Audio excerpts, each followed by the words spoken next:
दोस्तों, बड़ी जबरदस्त तस्वीर निकलकर सामने आई संसद से।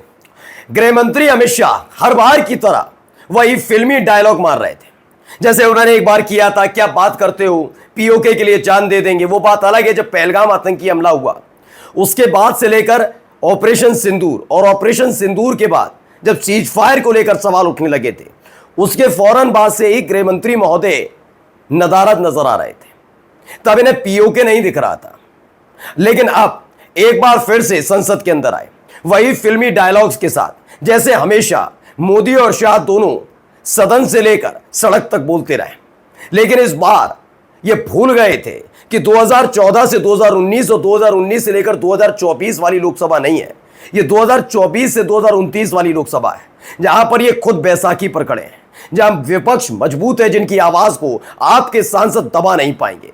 और वही हुआ, गृह मंत्री अमित शाह ने वही अपनी हर बार की शैली की तरह डायलॉगबाजी शुरू की। इस पर अखिलेश यादव ने कुछ कहा तो तमतमा गए। और तो सोचिए, देश की सबसे बड़ी पंचायत में इस देश के गृह मंत्री ने जो कहा है, उसे सुनने के बाद आप समझ लीजिएगा ये इस देश के समाज का कैसे कल्याण करेंगे। नमस्कार, मैं हूं प्रज्वल गौतम और आप देख रहे हैं न्यूज सर्किल। सबको पता है, ऑपरेशन सिंदूर को लेकर, पहलगाम आतंकी हमले को लेकर, तमाम चीजों को लेकर बहस चल रही है। ये बहस एक ऐसे वक्त में हो रही है जब अभी भी इसके बीच कई तरह के बयान बीजेपी के नेताओं की तरफ से आ चुके हैं। बीजेपी घिरी रही है, सबने देखा, ये किसी से छुपा नहीं है कि ऑपरेशन सिंदूर का फायदा उठाने की कोशिश बीजेपी कर रही थी। वो बात अलग है कि 3 से 4 दिनों के भीतर बीजेपी और बीजेपी के तथाकथित चाणक्य समझ गए, जनता इस बार सोटा लेकर खड़ी है कि हर बार जो आप करते हो ना, ऐसी कोई आतंकी घटना हो, उसके एवज में ऑपरेशन सिंदूर या ऑपरेशन जो भी सर्जिकल स्ट्राइक हमारी देश की सेना करे, उसका फायदा ऐसे उठाते हैं जैसे मोदी और शाह भाला और बंदूक लेकर खुद गए थे पाकिस्तान। इस बार भी किया था, नरेंद्र मोदी साहब के बड़े बड़े कटआउट लगा दिए, खासकर बिहार में चुनाव है, तमाम चीजें। लेकिन 3 दिन में इनको पता लग गया इस बार बहुत हालत खराब हो जाएगी, जनता समझ गई हम बेवकूफ बनाते हैं।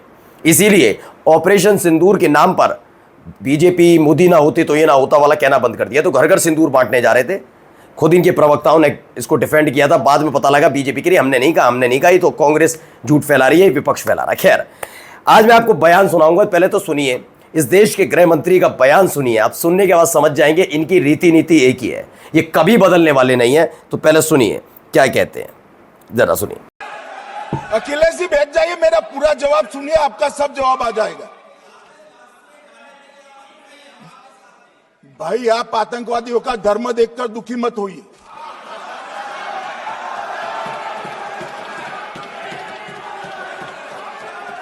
अखिलेश बैठ जा।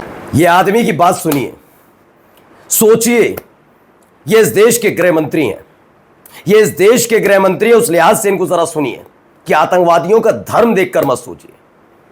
ये इनकी मानसिकता और इनसे उम्मीद करते हैं ये देश को तरक्की दिलाएंगे। सोचिए क्या कह रहे हैं, आतंकियों का धर्म देखकर मत सोचिए। दरअसल हुआ ये कि ऑपरेशन सिंदूर पर एक क्लियर बात है, नो डाउट, किसी से छिपा नहीं है, मोदी सरकार घिरी हुई थी। लताड़ मोदी सरकार को बीजेपी के नेताओं को पहले ही पड़ गई थी ऑपरेशन सिंदूर का फायदा उठाने की वजह से। पहलगाम आतंकी हमले के आतंकी कहां गए, इसका जवाब नहीं था।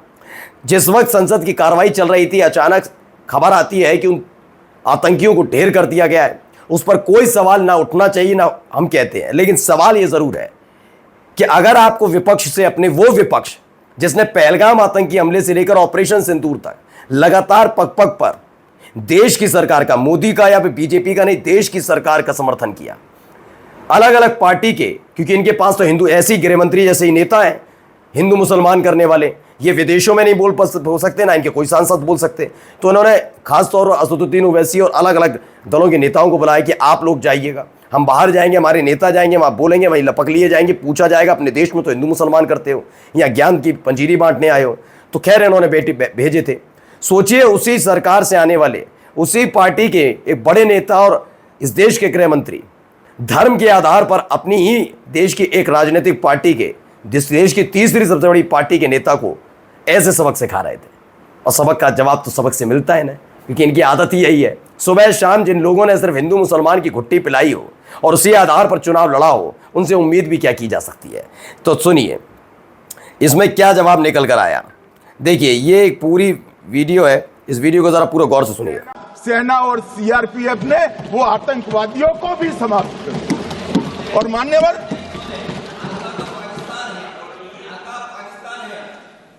कौन? पाकिस्तान से आपकी बात होती है क्या? अरे बैठ जाओ भाई।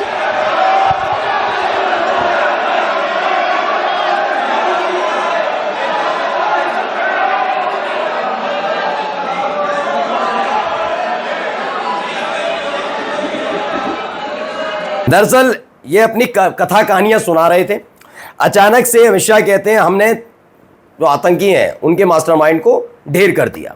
मैं पूरी जिम्मेदारी के साथ कहता हूं जी, हमारे देश की सेना और सुरक्षा बलों ने कहा है तो मैं बिल्कुल कहता हूं कि हाँ, आतंकवादी ढेर हुए हैं। मैं अमित शाह पर भरोसा नहीं करता, मैं इस देश के प्रधानमंत्री की बात नहीं कहता, क्योंकि जो प्रधानमंत्री डोनाल्ड ट्रंप का नाम लेकर एक बार लताड़ ना लगा सके, जो इस देश का गृह मंत्री एक बार डोनाल्ड ट्रंप का संसद के अंदर ही बयान देते थे झुट्टा है। मैं तो चुनौती देता हूं नरेंद्र मोदी साहब अमित शाह को, कह दे डोनाल्ड ट्रंप झुट्टा है। इन्हें मालूम है जैसे ही होगा उसके बाद इनके अपने के साथ क्या हो जाएगा, इसीलिए डरे हुए हैं। वरना बताइए, वो आदमी बार बार हमारे देश के सम्मान के साथ खिलवाड़ कर रहा है। धिक्कार है कि ऐसा व्यक्ति बार बार बोलता है और ये अपने विपक्ष को ऐसी बात कर रहे हैं। पहला इन्होंने कहा कि हमने ढेर की, मैं मानता हूं। इस पर अखिलेश यादव ने कहा कि मास्टरमाइंड तो पाकिस्तान है। क्या यह बात झूठ थी? अमित शाह जी, इस देश के गृह मंत्री, बता दें मास्टरमाइंड नहीं है, क्योंकि पहलगाम आतंकी हमले के बाद ये कहा भी गया, और क्योंकि सारी की सारी प्लानिंग पाकिस्तान की थी, तो मास्टरमाइंड कौन हुआ? पाकिस्तान हुआ या नहीं हुआ? और उन्होंने ये कहा है कि अगर पाकिस्तान है तो उसके साथ सीज फायर क्यों किया? जैसे ही पूछा वैसे तिलमिला गए गृह मंत्री। गृह मंत्री, सीज फायर नहीं हुआ क्या? गृह मंत्री को जानकारी नहीं है क्या? क्या कह रहे हैं कि आपकी पाकिस्तान से बात होती है क्या? सोचिए, क्या अखबारों में छपा नहीं था क्या? बात होने का मतलब क्या? अखबारों झूठ, अभी नहीं हुआ कोई सीज फायर क्या? सोचिए इस आदमी की भाषा शैली। ये देश के गृह मंत्री हैं, कह रहे पाकिस्तान से आपकी बात होती है क्या? पाकिस्तान से अखिलेश यादव की बातचीत नहीं होती। कौन गया था वो अम्मा के लिए डिब्बा लेके, वो नवाज शरीफ की अम्मा के लिए डिब्बा लेके, कि अम्मा अम्मा लो आपका जन्मदिन है? कौन गया था? सोचिए, ये इस मानसिकता के लोग हैं। इन पर जवाब नहीं होता तो वही करते हैं जो इनके प्रवक्ता करते हैं, वही हरकतें हैं, ये वही संस्कृति वाले नेता हैं। ये संसद के अंदर बोल रहे हैं, उस देश के गृह मंत्री बोल रहे थे, वहीं सबक सिखा दिया, एक्सपोज हो गए।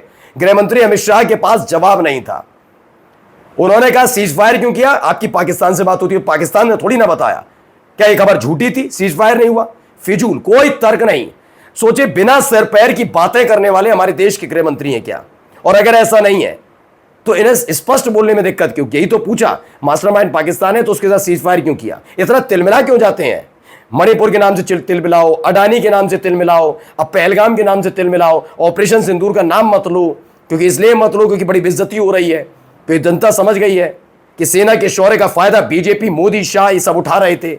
अब जनता पसंद नहीं करती ये सब बातें, तो ये तिलमिलाहट है। और इसी तिलमिलाहट की वजह से सोचिए, इसी संसद में खड़े होकर छाती ठोक कर पीओ के लाने वाले आज उस पर सफाई दे रहे हैं। नमस्कार।